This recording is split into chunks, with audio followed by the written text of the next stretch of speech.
Today I'm working on this C4 Corvette here. And not a bad little car.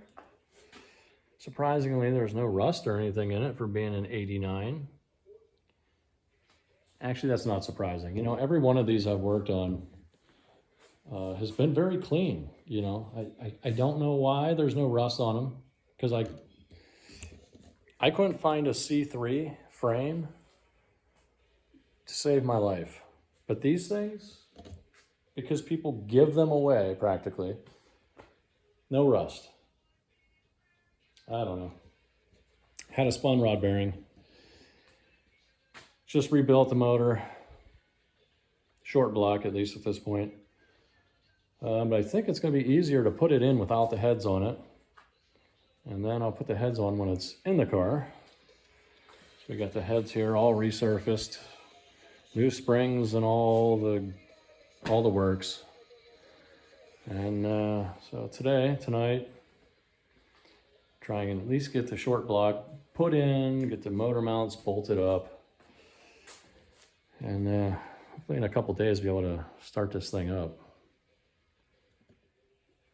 You know, for an 89 C4, this car is remarkably clean. You know, it appears to have the original paint. Doesn't look like it's ever been resprayed. The interior is oddly very clean, especially for a C4. I mean, the seats are pretty decent. I mean, I got the dash out of it there because it needs a new headlight switch, but it's really not too shabby.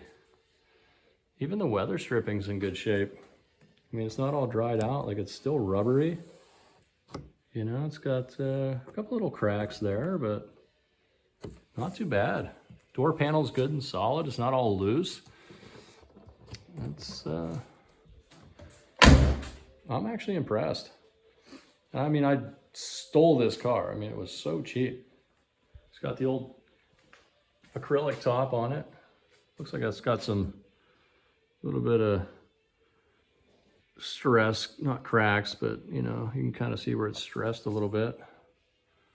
But not bad at all. The thing about these C4s, you know, these cars have been so cheap for so long.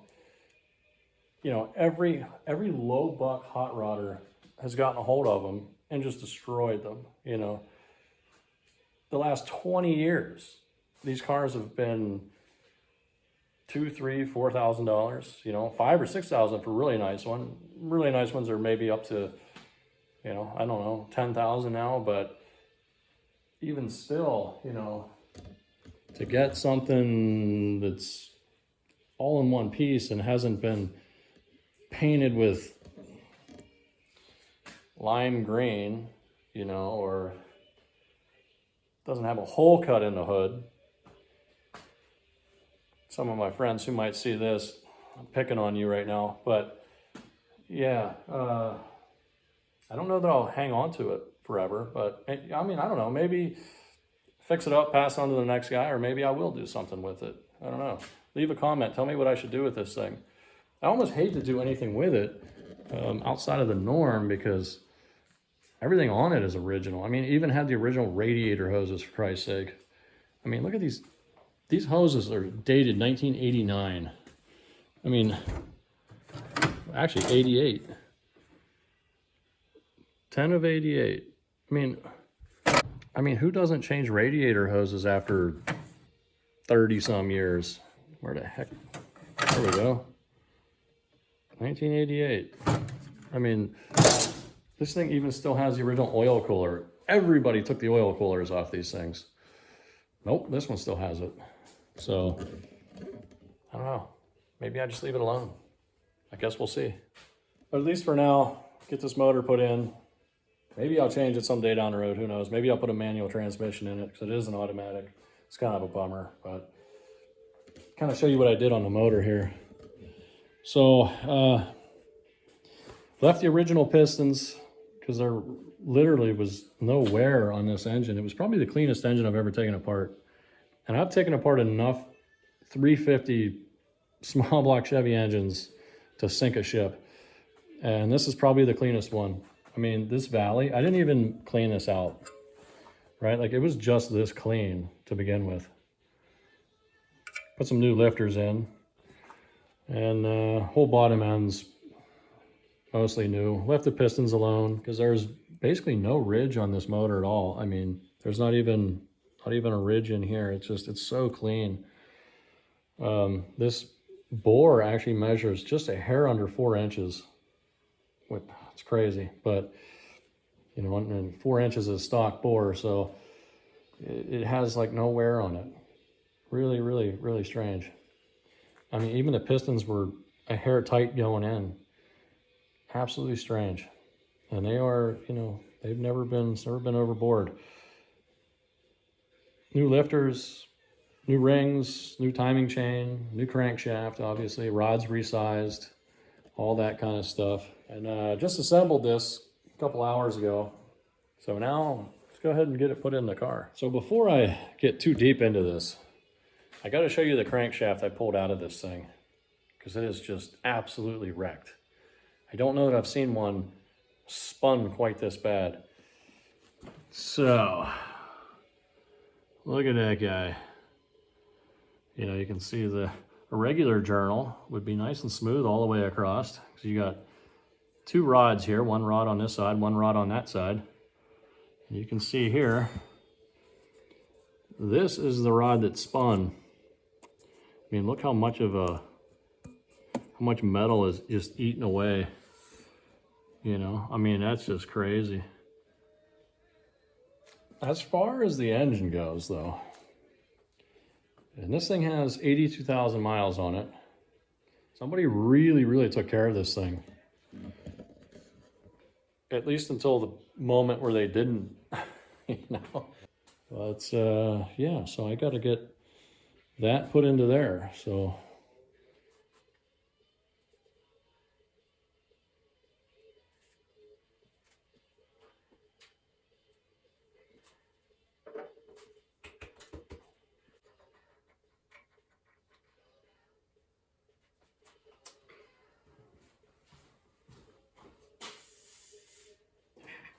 that'll fix it up nicely.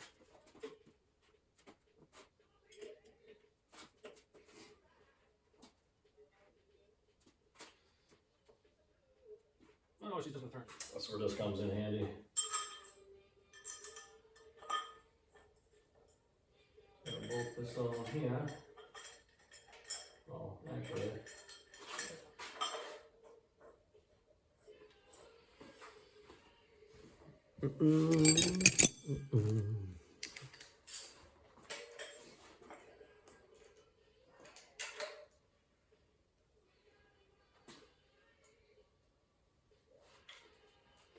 And just throw a socket under there.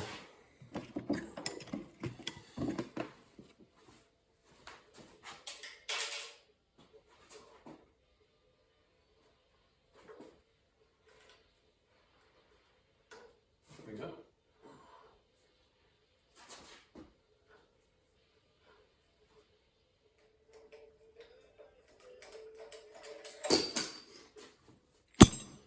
Okay, balancer's on. Thanks a lot, O'Doyle. You did a great job. Where's my Adam Sandler fans? Okay, so I just gotta get the flex plate on now. So I'm gonna leave this bar on here so I can torque the flex plate down. And then, yeah, it's pretty much ready to go in the car at that point. I'll have to do an idiot check real quick, make sure I didn't forget anything. Okay, let me get you up close on this one. So, if you've ever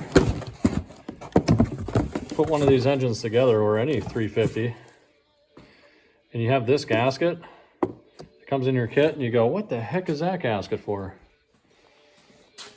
Yeah, it's not for an oil filter. It's for an oil cooler. Yeah, it was an option on some of these 350s. Alrighty, there we go. Check that little oil cooler out there. That's pretty much it for that thing. I am going to take this off though, because I don't want to smash this thing all up putting it in the car, because I know I'll end up doing that. So that's all there is to that. So let's get back to putting this thing in.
See, that even makes a nice little handle. Maybe I'll just leave it on there.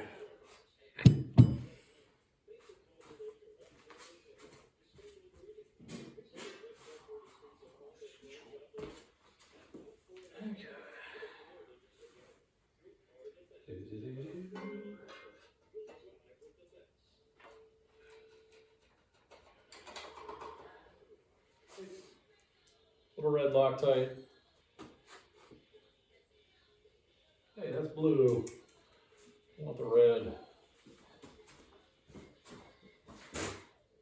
Why does the blue come in a red bottle? And then the red comes in a red bottle.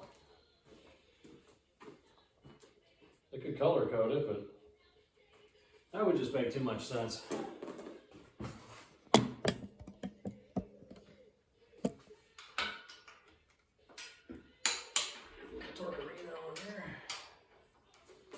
Torquage.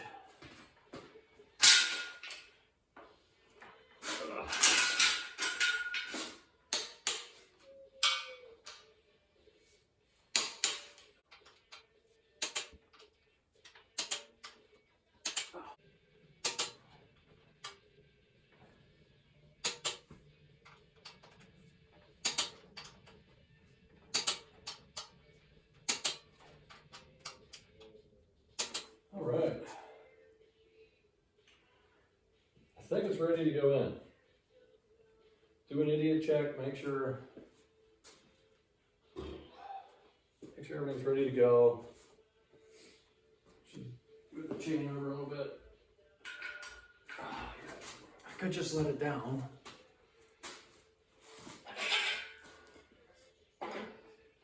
Work smarter.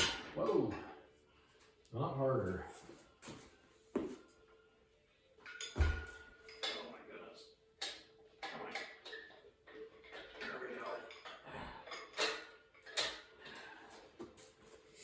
See how she balances there.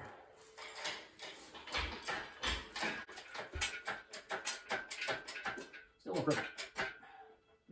I like going just like that.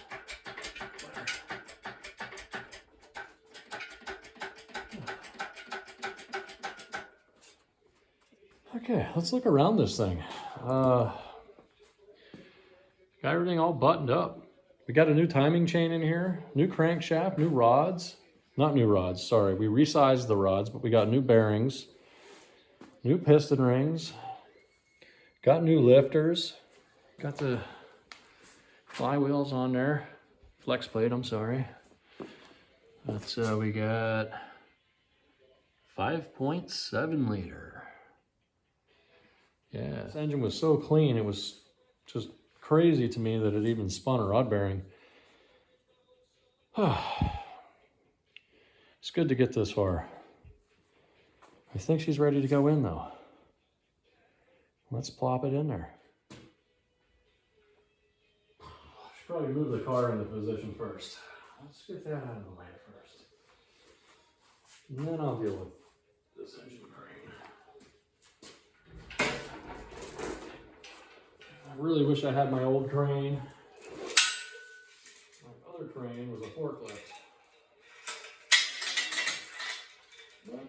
driver anymore.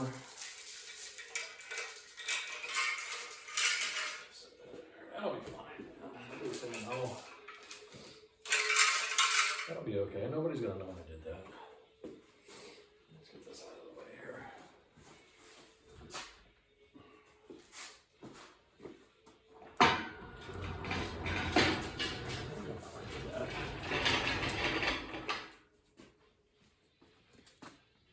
Okay, I have to get the car moved away from the shelving unit here so I can get underneath. But I gotta prop up the transmission. See, right now I have this metal pipe up here with a ratchet strap going down to those little holes there in the transmission to keep it up. That way it doesn't flop down, because I actually rolled this thing outside and pressure washed it all out. So that pipe up there is what's keeping the transmission off the ground, basically. So now I need to prop the transmission up, take that pipe out of there, boop, drop the motor right in there, right? I mean, I suspect it'll be that easy, you know, because it always is. It never fights me or anything. Okay, let's get this in there.